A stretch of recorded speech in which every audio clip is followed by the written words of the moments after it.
nouveau système de zone de contrôle.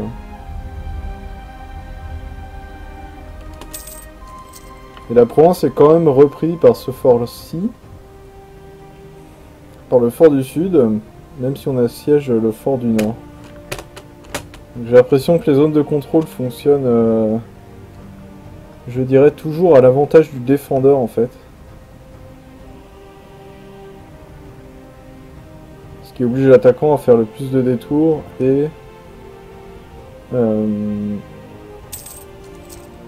les forts sont toujours avantagés au niveau des quelles provinces ils peuvent reprendre.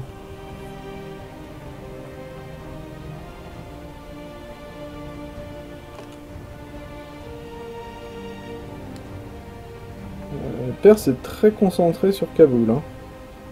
Vraiment, il aime la province. Hein.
Alors, quelles sont les provinces les plus intéressantes à convertir? Prenons ici parce que le risque de révolte est faible. Enfin, il y a un petit risque de révolte, ça permettrait de complètement enlever les rebelles Xi.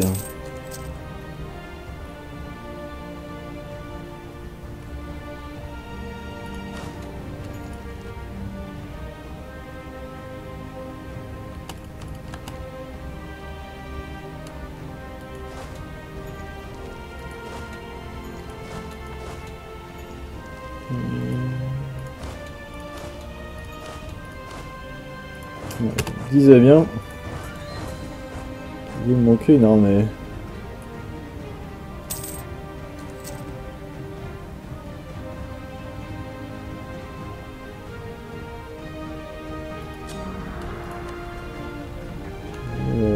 Ça coûte cher, mais on va continuer d'augmenter la stade.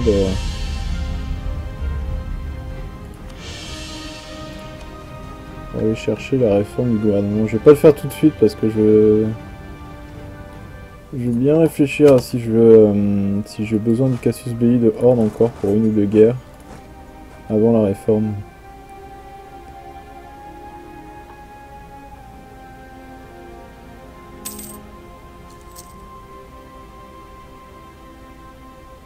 Cassius Belli de Horde qui nous a permis vraiment de nous étendre très rapidement en vassalisant des nations extrêmement larges.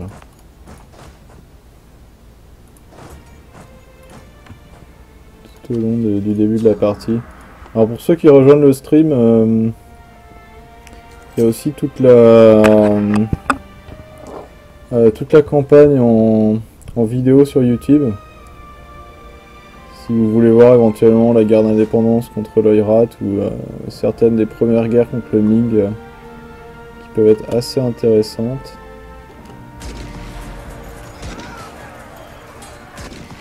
Je pense que j'ai dû le mettre en lien sur la page de présentation du stream. Sinon je vérifierai aujourd'hui et je l'ajouterai si c'est pas fait. Voilà, une guerre. C'était simple, vu qu'ils étaient dans le désert, on n'a pas eu la pénalité pour traverser la rivière, étant donné que mon chef a 6 en manœuvre et le sien a 0, et quand votre chef a plus de manœuvres que le défendant, vous n'avez pas que le défenseur, vous n'avez pas de malus de pénalité de crossing. Ce qui est toujours utile à savoir et à regarder. Il dirait qu'il rassemble des troupes par ici. On va bientôt capturer le fort et... Une fois qu'on aura capturé ces deux forts, je pense, on signera la paix bientôt, puis étant donné qu'il va nous envoyer le malus d'exhaustion de guerre assez rapidement, je pense. Étant donné qu'on est au-dessus de 60%, il va vouloir qu'on signe la paix. Il est un peu cher, lui. Quand même le garder, voir.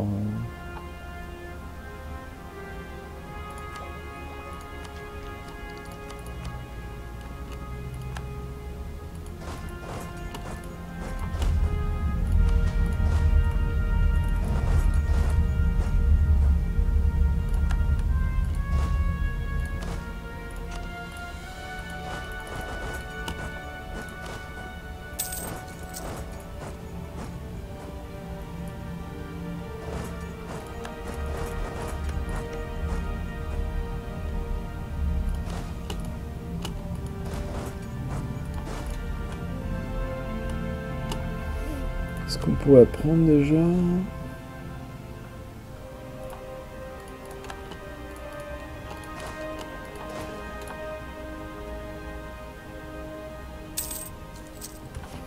À 80%, là, je pense qu'on va bien pouvoir.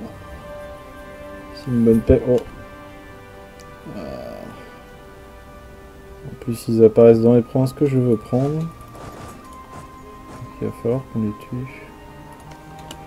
Ça, c'est le Baluchi. Ouais.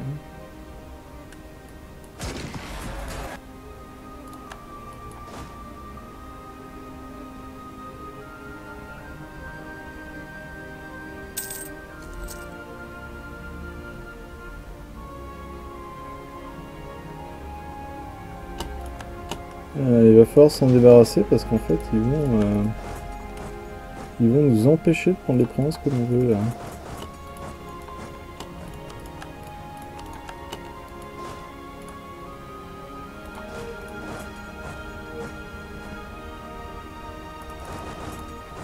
Quelqu'un a dû oublier de leur dire que la Perse était pour moi.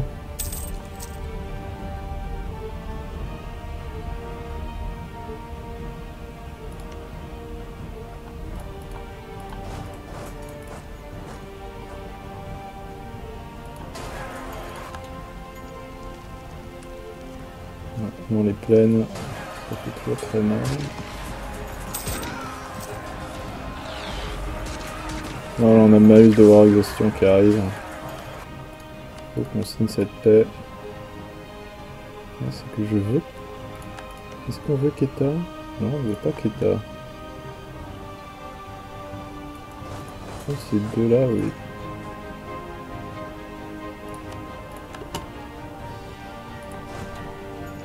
Nous devons nous souvenir d'être gentils pour garder un bon karma. Si vraiment au fond des chaussettes.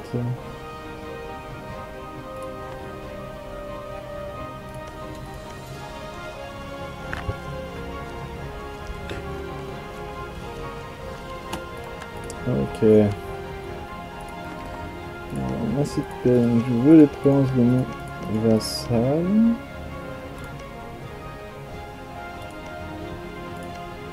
Je voudrais ces provinces-là pour les donner au Khorasan ici. Donc ça c'est les provinces Khorazani, Khorasan. Est-ce qu'il a des corps Khorasan? D'accord, mais il accepterait de prendre ces provinces aussi. Culture perse. Il va pas avoir culture perse, hein. Ah si. Il accepte encore les Perses.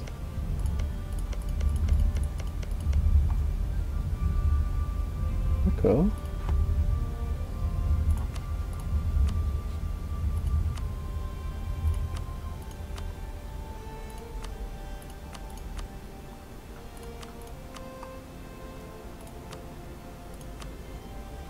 Non, Je n'ai pas eu donné Ferrao là, l'Afghan.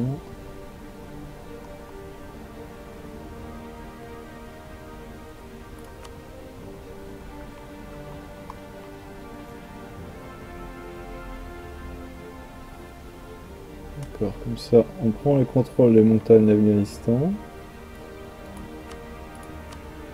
Qu'est-ce qu'on veut d'autre?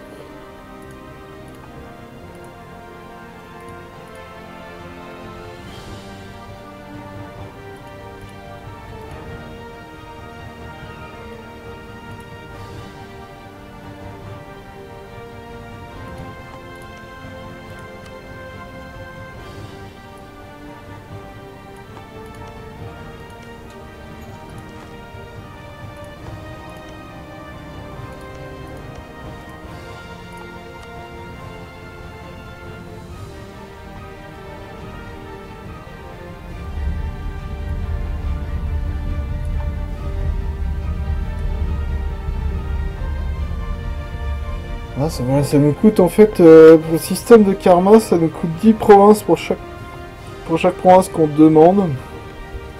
Ça nous rend 8 karmas pour chaque province que l'on rend à une autre nation en utilisant rendre province nationale. Donc là, ça nous coûte que 12 karmas. En fait, le but de ça, c'est ensuite d'annexer le Khorasan et de le relâcher comme vassal pour regagner 8 de karma sur toutes ces provinces qui sont ces provinces nationales en fait. Et c'est comme ça qu'on arrive à s'étendre beaucoup tout en gardant une valeur de karma sans être bloqué à moins 100 en karma en fait tout le long de la partie. Donc il faut bien gérer ça quand on joue les niveaux bouddhistes. C'est pas facile de s'y mettre au début, mais une fois qu'on a pris la main, ça va. C'est du vassal feeding finalement assez relativement classique, on va dire. Donc parfois ça peut être intéressant voilà, de rendre, rends cette province à l'Oman par exemple, juste pour regagner 8 karma. Mais là je vais prendre le 99 hein, bien sûr, ça va d'ailleurs être assez long de prendre toute la Perse. Il va falloir plusieurs guerres. Mais bon, c'est pas un problème. Hein. Ça va, oui l'Afghanistan va nous adorer bien sûr. Et bon, pour les cas, ça ne sert à rien. On peut littéralement rien prendre de plus. Ah, j'ai peut-être dû regarder combien d'expansion agressive ça m'a fait, mais ça n'a pas dû être trop. Non, un peu quand même avec Karako Innu. C'est parce que le Karako Innu a quelques visées sur la Perse. Hein. Alors, voilà, comme ça, notre petit vassal afghan contrôle la région Afghanistan.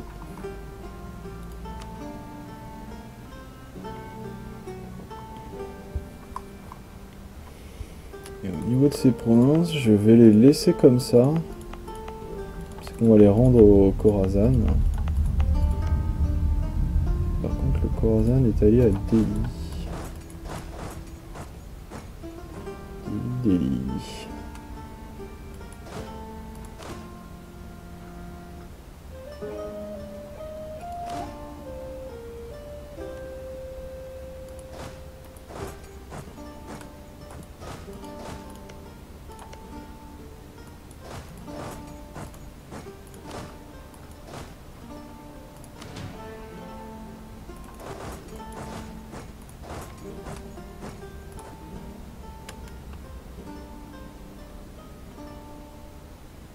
C'est à la fin du mois.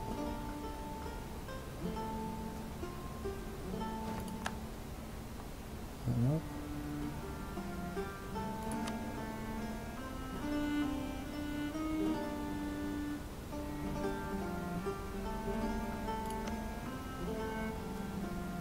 L'Afghanistan nous adore. Plus 200 juste pour le territoire qu'on lui a rendu. Vraiment, ça sera un très bon vassal. En plus, il a 7 idées. Il a les 7 idées défensives et il commence les idées offensives. Et en plus, il me semble que c'est Ses idées nationales sont vraiment pas mal pour la guerre. Là. Il a, par exemple, voilà, il a l'armée tradition, réduire savoir exhaustion, fort défense plus 25. Ça va bien nous permettre, comme ça on sera assez tranquille. On va justement avoir l'occasion de tester ça en faisant une petite guerre contre le Delhi. Mais vraiment, là, ces provinces... Ah oui, d'accord, voilà. Voilà, ces provinces afghanes vont être très très dures à attaquer. Hein, avec 70% de... C'est dans les montagnes. On l'a vu, hein, tous les envahisseurs se sont un peu cassés la gueule sur l'Afghanistan, historiquement. On l'a vu encore assez récemment.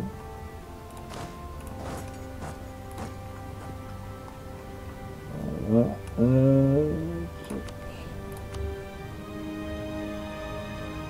J'aimerais vraiment recruter ce bonhomme.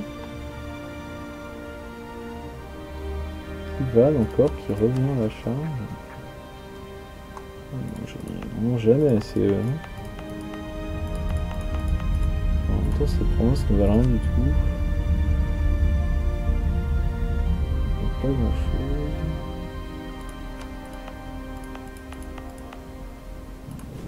Peut-être l'autonomie. Il faudra les convertir un jour ou l'autre pour les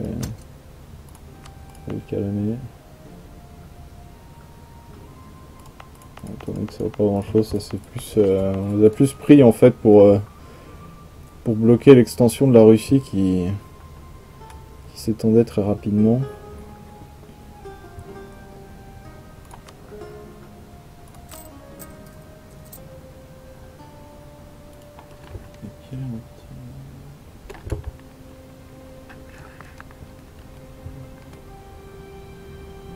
Ok, bah je vais faire une petite pause là.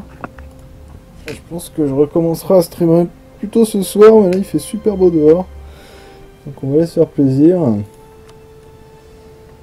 Là on a bien avancé encore.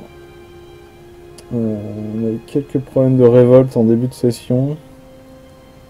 On voit qu'on a encore pas mal de possibilités de révolte qui arrivent. On a annexé le Xi. Alors, on vient de se faire un nouveau vassal afghan qui est très bien. Je vais annexer le prochain qu'on va annexer, ça va être le Kokand, étant donné qu'il a finalement coré Samarcande. Samarcande qui est de loin notre province la plus riche. Une fois qu'on l'aura annexé, d'ailleurs ça va être très tentant de changer au moins notre capitale commerciale pour récolter en Samarcande et ramener tout ce commerce qu'on a ici de Chine pour le ramener vers Samarcande, pardon.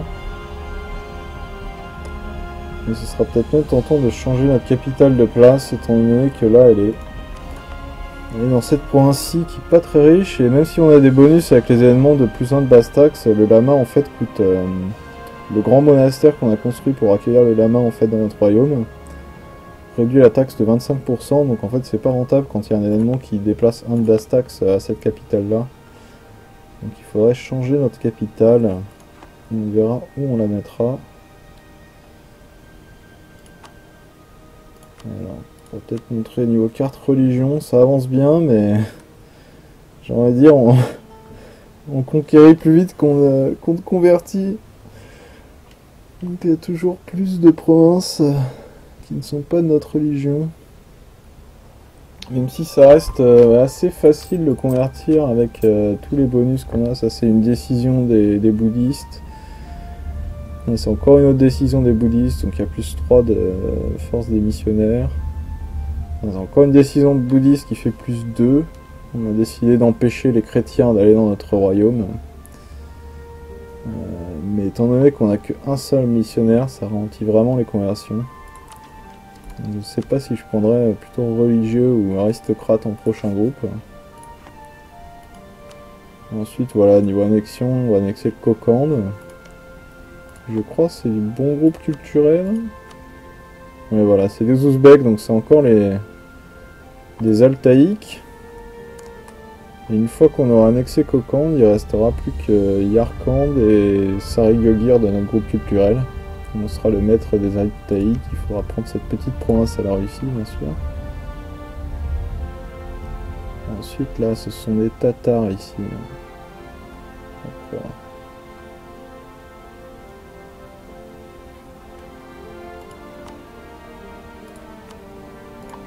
Alors, donc, j'espère que ça vous a intéressé. Et comme j'ai dit, je restreamerai. Alors, probablement ce soir, plus vers.